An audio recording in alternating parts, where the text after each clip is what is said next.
Tipos básicos. Bueno, antes hemos estado hablando acerca de si nosotros declaramos una variable, si nosotros dejamos que el propio sistema Rust, digamos, decida qué tipo de variable es, o si nosotros definimos directamente qué tipo de variable es. Vamos a ver los tipos básicos que tiene Rust. Decimos básicos porque luego tienen otros tipos algo más complejos. Dice, Rust tiene una variedad de tipos que puede que te resulten familiares. Familiares sobre todo si vienes desde el mundo de la programación y ya conoces otros lenguajes de programación. Booleanos, dice, la palabra es bool, dice, para representar verdadero y falso. ¿Vale? Este es un tipo de dato que nos permite guardar o un verdadero o un falso. Un true, un false. Números enteros sin signo, ¿vale? Y aquí nos dice que tienes el U8, U32, dependiendo lo grande que queramos que sea el número, ¿vale? Nosotros reservamos una cantidad de memoria, ¿vale? Dependiendo de el rango que imaginemos que estamos guardando, por ejemplo, una edad de una persona, pues no vamos a ponerle un 128, que es un número inmenso, ¿vale? Sabemos que una persona, pues 120, 130, como muchísimo, ¿vale? Es el dato que vamos a guardar. Dice para representar los números enteros positivos. Enteros positivos, ¿vale? Podemos asignar números enteros con signo, utilizando el i, ¿vale? Y 8 y 32, lo mismo que hemos explicado, para representar números enteros positivos y negativos. Es decir, no solamente iría del 0 al x, sino que iría del 0 a x y del 0 al menos x, ¿vale? Números enteros de tamaño de puntero. Ya veremos qué es esto. El usize y size se usa para representar índices y tamaños de elementos en memoria. Veremos cómo lo usaremos. Números de coma flotante, el F32 y el F64. Todos aquellos que tienen decimales, ¿vale? Son estos números de coma flotante. Con los relacionados textos tendremos los str y los char, ¿vale? Veremos que los char nos guardan una sola letra, ¿vale? Y los str nos permiten guardar, veremos cómo lo hace más en profundidad, nos permite guardar diferentes cadenas de letras. Tenemos muy importante dentro de Rust, las tuplas. Esto es un concepto que a veces no existe en otros lenguajes. Es decir, nos permite guardar secuencias fijas de valores en la pila. Veremos cómo se hace esto. Es muy interesante, ¿vale? Luego los slice, ¿vale? Fijaros que se representan con una i, ¿vale? Y entre corchetes una t, para referenciar vistas en secuencias de valores en memoria, ¿vale? Otra vez igual que los usize y size, el tema de punteros en memoria, valores en memoria, veremos cómo se utiliza también, ¿vale? Y cómo, porque esto en realidad muchas veces nos va a tocar hacer uso de todo esto, ¿vale? Veremos más adelante, mucho más adelante, cómo poder hacerlo, ¿vale? Dice, profundizaremos en algunos más adelante, ¿vale? Como te indica aquí. Dice, advertencia, los formatos de texto pueden ser más complejos de lo que estás acostumbrado en otros lenguajes, ya que Rust es un lenguaje de programación de sistemas. Dice, está orientado a gestionar los problemas de la memoria. Por eso os habéis dado cuenta si venís de otros lenguajes que tiene cosas para manejar cosas concretas en memoria. Dice, algo a lo que puedes no estar acostumbrado. Entraremos en detalle sobre los textos más tarde. Observa cómo los tipos numéricos pueden especificarse explícitamente añadiendo el tipo al final del número. Por ejemplo, 13U32 o 2U8, ¿vale? Esto lo veremos, ¿vale? Esto también lo veremos más adelante, porque esto sí es una cosa que incluso podemos utilizar en Scripto, que nosotros podemos decir que es, cuando estamos declarando un dato, que podemos decir que es 13, ¿vale? Y luego, justo después, decir qué tipo de dato es este 13 que estamos declarando aquí, ¿vale? Para asignárselo ahora a la variable. Vamos a verlo, esto que hemos estado viendo en el código, ¿vale? Podemos declarar aquí una variable tipo X, como hemos visto antes, 12. Por defecto, cuando le preguntamos a Rust qué tipo de dato ha deducido para este 12, Rust nos va a decir que es un i32.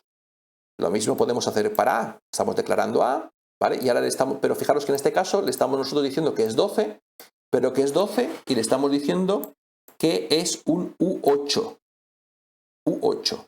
Es decir, que es un número entero sin signo, ¿vale? Porque en este caso es positivo, pero es un entero muy pequeño, ¿vale? U8. Ya veremos la tabla después, veremos una tabla, no sé si la tengo aquí, la tabla, aquí creo que no está en tipos de datos, creo que en tipos de datos tampoco tenemos la tabla esta, la tabla de los valores, hasta dónde van, no recuerdo dónde la tenemos, puede ser en funciones, no, condiciones, teníamos nosotros por aquí una tabla.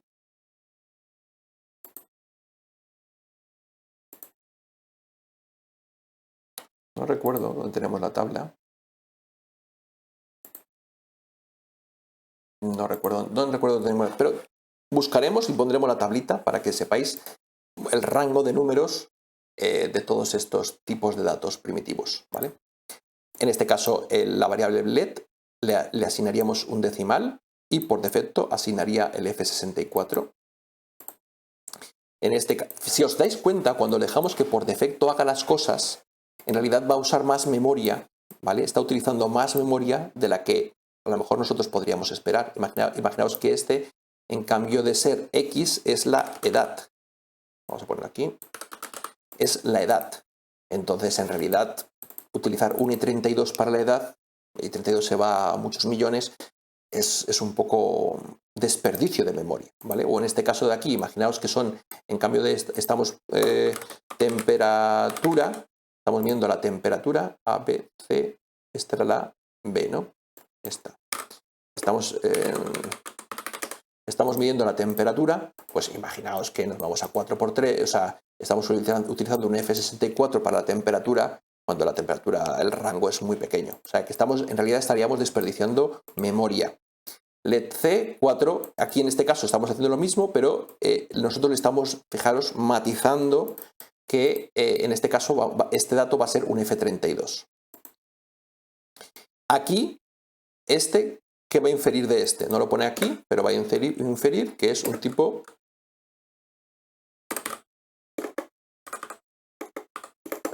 booleano, ¿vale? Que es un tipo booleano, ¿vale? Aquí, que va a inferir que es una tupla. No sé por qué no lo han puesto, que es una tupla. Bueno, ya sabéis esto, verdadero o falso. El booleano son muy sencillos, verdadero o falso. En realidad, si os dais cuenta, aquí podríamos haber puesto de tipo bool, ¿vale? Booleano. En este caso, T es una tupla, es decir, guardamos un dato. Esto no es un array, no es un conjunto, ¿vale? Es una tupla, que quiere decir que estamos guardando un dato de tipo 13, ¿vale? En este caso sería, por defecto diría que es un i32 y en este caso un tipo de dato booleano, ¿vale? Falsa. Pero este conjunto es un dato, es un solo dato, que dentro contiene, digamos, dos datos, pero es un solo dato, ¿vale? Que digamos va encapsulado en un solo, iba a decir objeto, no es un objeto, es un dato, ¿vale? Las sentencias, en este caso, ¿qué inferiría esto? Dice hola mundo, ¿vale? Esto es una cadena de texto, ¿vale? En este caso, yo creo que infiere que es un tipo de dato, lo veremos más adelante, str, ¿vale? str. ¿Vale? Pero esto lo veremos más adelante. Como os decía aquí, los textos en Rust son, voy a decir complicados, no son fáciles, ¿vale? Los textos en Rust no son fáciles. No está pensado para crear, y estas son de las cosas que veíamos al principio, ¿no? Rust no está pensado para crear por defecto aplicaciones, me refiero a páginas web, no. Está pensado por detrás, ¿vale? Para que los servidores puedan crear todo aquello que necesitan para ahora poder utilizar otros sistemas que sí son más especializados para, digamos, aplicaciones más visuales, ¿no? Rust no está creado, se puede hacer, porque es un lenguaje pensado para poder crear cualquier tipo de herramienta, se puede hacer. Habría que agregarle bibliotecas, etcétera, que nos ayudaran a manejar ese tipo de cosas de forma mucho más sencilla. Se puede hacer, pero no está pensado de primeras para hacerlo, ¿vale? Esa es la idea. De forma primitiva, no está pensado para hacerlo, ¿vale? Y luego aquí, fijaros, como en ocasiones anteriores, pues lo que vamos a hacer es imprimir todo esto, ¿vale? Vamos a darle. Temperatura. Me he equivocado aquí. Temperatura. No lo dice, ¿eh? Fíjate, está diciendo que el que está fallando es temperatura. Dice, y además nos dice, with the similar name exist. Fíjate que no es lo que nos está diciendo. Dice, se ve, ¿no? Sí. Hay una variable local con un nombre similar. Dice temperatura, ¿vale? Fijaros que ya hasta él se da cuenta que es que me he equivocado en el nombre y me está diciendo, posiblemente esta es la que te has equivocado. Para que os deis cuenta, esto no hay en otros lenguajes, ¿no? Un compilador tan listo que se dé cuenta de qué fallos son y dónde nos estamos equivocando, ¿vale? Y aquí vemos exactamente, ¿vale? Un poquito pintadas las diferentes variables que hemos creado.